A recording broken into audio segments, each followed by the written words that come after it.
Thanks, and I've given a minute to Angela Burns. When approaching this debate, thinking about the issues it poses, including patient rights, how we support and trust victims of crimes or mistreatment in the NHS, how we safeguard against future incidents, and how the NHS handles problems and major incidents when they do arise, I felt it was important to use current events as a prism through which to look at these problems. The Kris Wade case is, of course, one which people will know here I have taken a particular interest in, not just because ABMU Health Board is in my region, but I have taken an interest because the case has demonstrated clearly, despite the review and the promises and assurances, Wales is still in a situation where a major health board has failed again to properly live up to the expectations people have of their NHS. And more fundamentally, women have been failed, victims of sexual abuse by a sexual predator in an alleged safe environment. I must put this case on the record, have a proper discussion about it, and assess what went wrong and the issues that have arisen as a result. The desktop review Lessons Learned, published by ABMU in August, was something of a contradiction in terms. I think we would agree that in order for a proper review into a major incident to be thorough and to demonstrate that lessons have in fact been learnt, that such a review would acknowledge the gravity of a situation such as the one under discussion before anything else. But in fact what we saw was something quite different. The report itself was inexplicably late. We were informed initially that the review would be ready in January. It was not published until August. No explanation has been given for this. The review being led by the former Chief Executive, Paul Roberts, did not materialise, and instead a desktop review was published with redacted authors, a far cry from the thorough and wide-ranging process which was expected and deserved. I have been told that repeated requests by a consultant and former clinical director to give evidence to the desktop review was repeatedly denied. The report came to conclusions for which there was absolutely no basis, such as the claim that there was no link between the failure to prosecute or dismiss Mr Wade and his murder of Christine James. This is something which, unfortunately, others, including the Welsh Government, have repeated. How can this claim conclusively be made when Mr Wade clearly committed a series of sexual assaults against vulnerable women, aggressive actions which are often recognised as precursor behaviours to more serious crimes? In the opinions of many, including some legal opinions, there is a casual link between the decline to prosecute and the fact that Mr Wade faced no legal issues at the time he committed the murder of Christine James. There was scant information over how Mr Wade came to be employed as a health support worker, working with vulnerable people in the first place. Mr Wade started with the predecessor authority, Bro Morgannwg, as an IT technician. He was also not subject to any advanced CRB checks, which is a requirement for the role he was later employed in. And shockingly, ABMU still have told my staff and other staff of AMs that they still have outstanding CRB checks to do on current staff. The report skirts over any potential conflicts of interest of nepotism within management of ABMU. It simply says the point is neither here nor there. It failed to draw conclusions one way or another. This did not strike me as good enough at the time, and it is an aspect of this which deserves greater attention. Kris Wade was, after all, employed as a health support worker in the Learning Disability Service without the mandated checks, when his father, Stephen Wade, had been the clinical director responsible for the service. One of the most critical parts of this case, and one which is barely reflected upon at all in the review, was why Mr Wade was not dismissed sooner than he was. Why were there so many delays in disciplinary hearings over his actions when there were allegations from 3 people? Responsibility for this does lie directly at the door of ABMU, and there is a clear responsibility to be taken and lessons understood in terms of safeguarding as we move forward.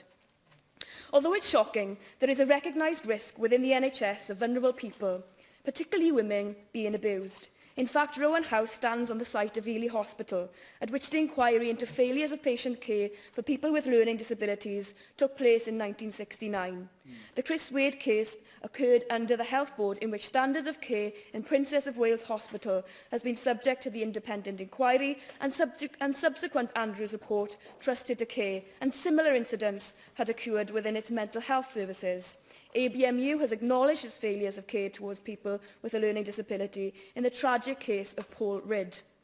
Even without the local examples, the failures and abuse witnessed in other health boards across the UK and in care facilities should have been a clear warning to the health board to take allegations of this nature seriously.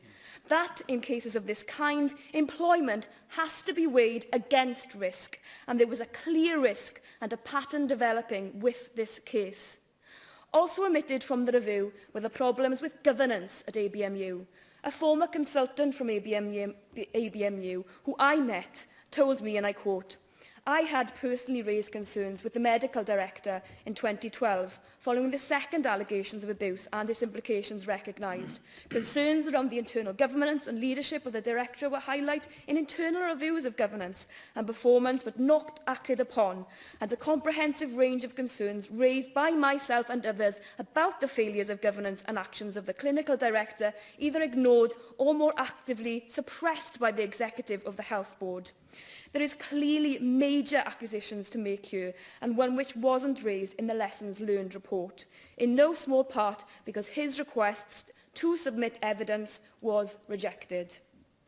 He goes on to say, "The culture within ABMU Health Board left the clinical director a free rein to run without proper oversight an isolated service which operated without accepted governance practices. This cannot be acceptable." Clearly, despite it not being part of the desktop review, governance at the Health Board is a key issue here. There has been no clear accountability or responsibility from management over what happened, no formal apology. The victims of Kris Wade had to find out from the television that the desktop report had even been released. This is abysmal behaviour on behalf of ABMU.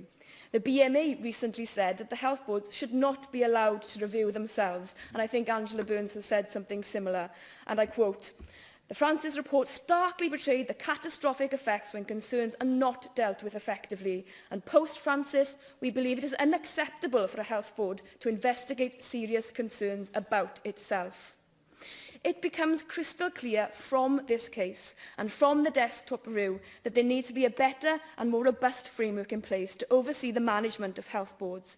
If a doctor made a serious mistake, or a number of them, then there are professional disciplinary bodies which would have the authority to deal with any of these cases. But no such body exists in the case of managerial breakdowns of responsibility. The boards can't keep getting away with this. They must be held to account.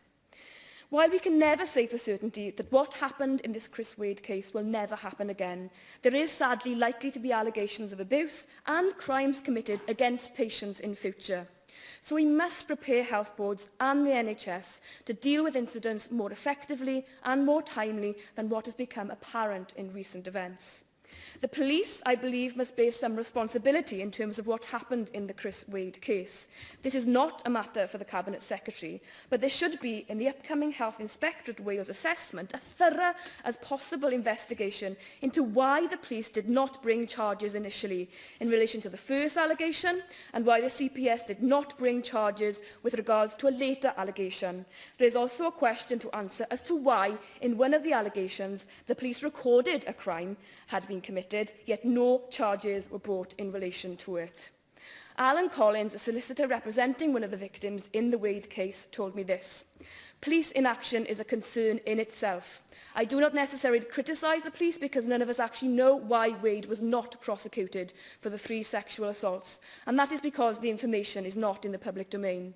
Moreover, the review authors were in the dark too.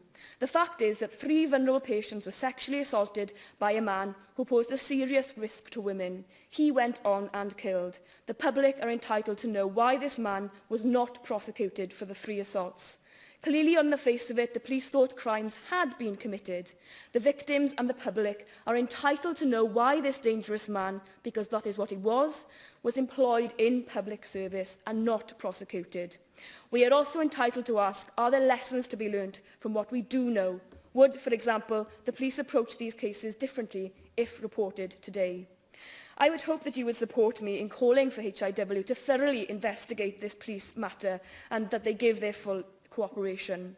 The HIW report will of course be pivotal and will stand as a test as to whether or not we can have faith in the review and oversight processes we currently have. I have met with HIW and I was reassured to an extent that the case will be looked at in its entirety.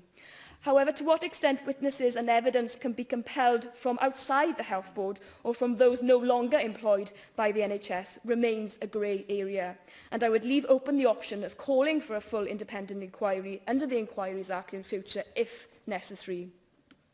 More broadly, I would hope to see a proper and humble apology from health boards after these events. I would hope that HIW fully investigate health board management structures and how they work across Wales. In particular, accountability and who takes responsibility when clearly there is an incident to be responsible for. How health boards cope with major incidents and what happens if safeguards and procedures are not followed or failed. There needs to be inquiries made regarding how we have better oversight of NHS management structures, recognising that it isn't only doctors who make decisions which have a real and lasting impact upon a patient or NHS user. For me, one of the bigger negatives which has emerged as a result of this case is that there is clearly a culture of secrecy in some parts of the NHS where a light needs to be shone. There is an unfortunate tendency in some sections of the NHS where the reaction to a major incident, or a number of them, is to put up the barricades and hunker down, rather than to open doors and resolve to openly and transparently find out what went wrong. I would hope HIW and the Welsh Government work together diligently moving forward to solve these problems once and for all. I'd like to end on a quote from a consultant from ABMU who told me, and I quote, "The lessons to be learned are ones of relevance not just to ABMU, but all other health boards. In brief, lessons cannot be learned if the Welsh NHS refuses to take the class." I hope moving forward that this isn't the case and that the victims and their families get the justice they deserve. Diolch yn fawr iawn. Thank you. Angela Burns. Thank you.